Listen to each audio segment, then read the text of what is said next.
Your film photos suck. If this is something that you've... That sounds a little rude, like, your film photos suck. Let me rephrase that. Do your film photos suck?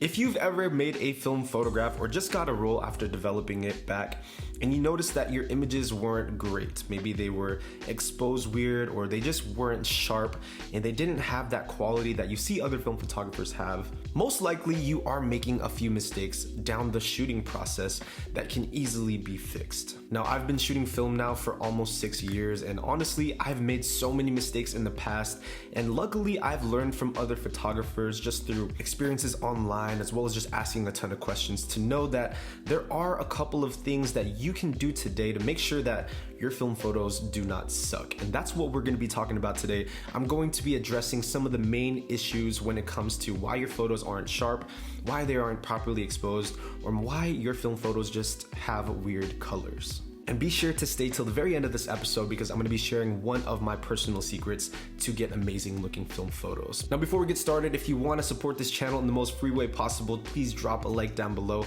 And if you guys want to see more film photography related content, please consider hitting that subscribe button. But without further ado, let's jump into why your film photographs suck. Let's go.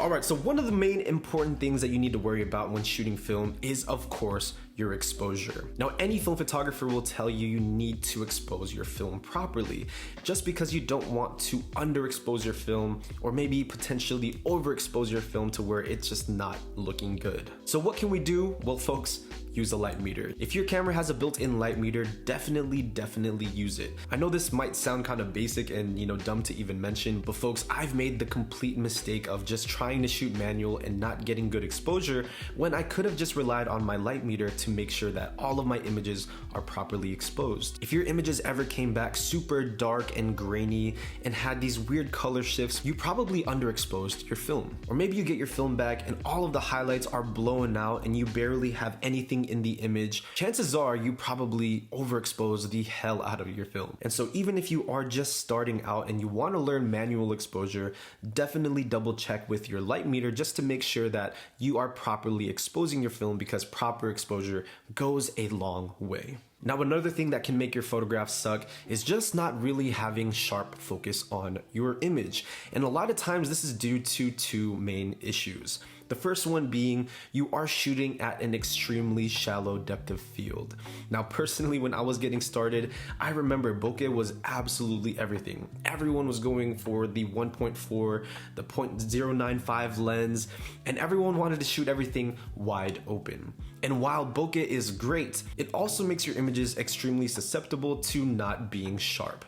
And the reason for this, of course, is because of the shallow depth of field. If you were photographing an individual, let's just say for portraits, you can still get away with like 1.8, 1.4, but just know that if you focus in on them, you need to focus in on their eyes. 1.4, 1.8, you can still get away if it's just a single person, as long as you focus on their eyes. But if you are shooting a group, 2 to 3 people, you don't want to shoot at 1.8 or 1.4. That is way too shallow of a depth of field.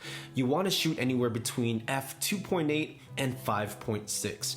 This is going to give you a range, especially if they are bunched together, to be able to have all of their faces in focus. And that ultimately results in making your images look a lot more sharp, because now you're able to capture all of the faces in one photo and they are all in focus. Understand that depth of field really affects how the image is perceived, because if it's out of focus most of the time, it doesn't look sharp. The second mistake that a lot of people make, folks, is not using a fast enough shutter speed to stop motion. Now, if you've ever used a slow shutter speed and you've seen kind of somebody walking or running and it looks a little bit blurry, folks, it's not your focus that did that. It's because you're not using a fast enough shutter speed to freeze the motion. And if you don't have a fast enough shutter speed, obviously obviously you're gonna have this motion blur, and at the end of the day, that can make your image look a little bit less sharp. So in order to combat that, you need to use the 1/250th of a second method.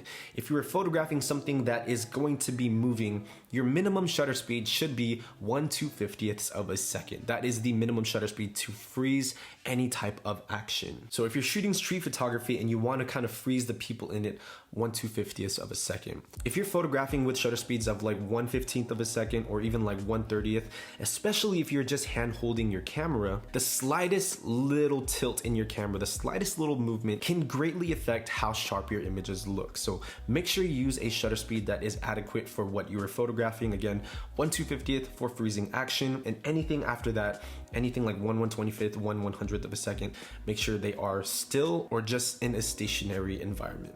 Now moving over into the topic of film stocks. A lot of people sometimes will choose the wrong film for the environment that they are shooting, especially when it comes to film ISO. If you're shooting 100 ISO film and you are going into an extremely dark place, and let's say you don't have a flash, of course your images are going to suck. 100 ISO is not an adequate film stock to shoot in a dark environment, and so choosing the right film stock is going to allow you to have better overall results. You know, if you know you're shooting somewhere that is dark, shoot a higher ISO film like 800. If you know you're going into super bright daylight and super bright sun, you know, don't take T-Max P3200 or, you know, Cinestill 800T. Shoot something that matches the environment. And the last mistake that I see a lot of people make is just not getting good quality scans. Now, a lot of times scans are kind of wishy-washy because, especially if you go to a lab to get your film developed, standard scans are going to be fine if you're going to be posting up on social media or maybe even like making small prints.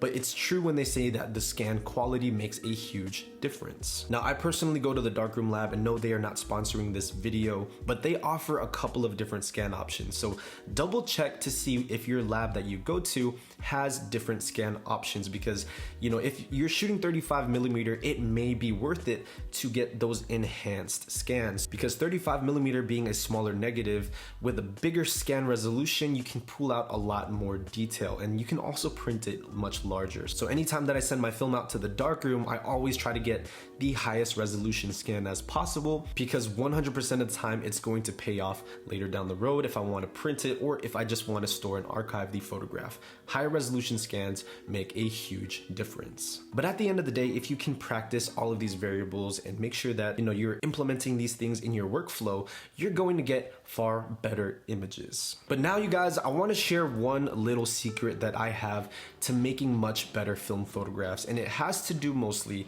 with color. Now, we talked a little bit already about exposing your film properly so that you can get accurate results. But one thing that I want to share with you guys is the power of overexposing your film in certain situations. Now, I'm not talking like a crazy overexposure, like 5 stops. I'm talking like 1 stop overexposure, especially when it comes to these particular film stocks. Fuji Superia 200, Fuji Superia 400, Kodak Portra 160, Kodak Portra 400. With these 4 film stocks, if you overexpose it by just 1 stop, if you take Portra 400, let's say, and you shoot it at 200 ISO, that is a 1-stop overexposure, you get these really nice pastel colors, and also a lot of these skin tones and highlights look a lot less warm. And so usually by overexposing it, you get this almost dreamy look and feel to your images. And the same goes for something like Fuji Superia 400. Overexposing Fuji Superia 400 makes those greens and those blues look a lot softer, and it really kind of enhances the images. It also pulls contrast very slightly. And so one thing that I would definitely recommend you guys try is, if you pick up any of these film stocks, rather than setting it at 400 ISO or 200 ISO, whatever film it may be, try to overexpose it by 1 stop. Trust me, you guys are going to see some amazing results. And you don't have to do anything after, just send it to the lab like regular, but just meter in camera like it's overexposed by 1 stop. So that's going to wrap it up for this episode, you guys. I hope you enjoyed it. Let me know in the comment section down below if you guys have any other tips on how to make better looking film photographs, because this is something that a lot of, I think, beginners struggle with, and it's something that I've struggled with as well. So I'll see you in the next one. As always, Minolta Gang.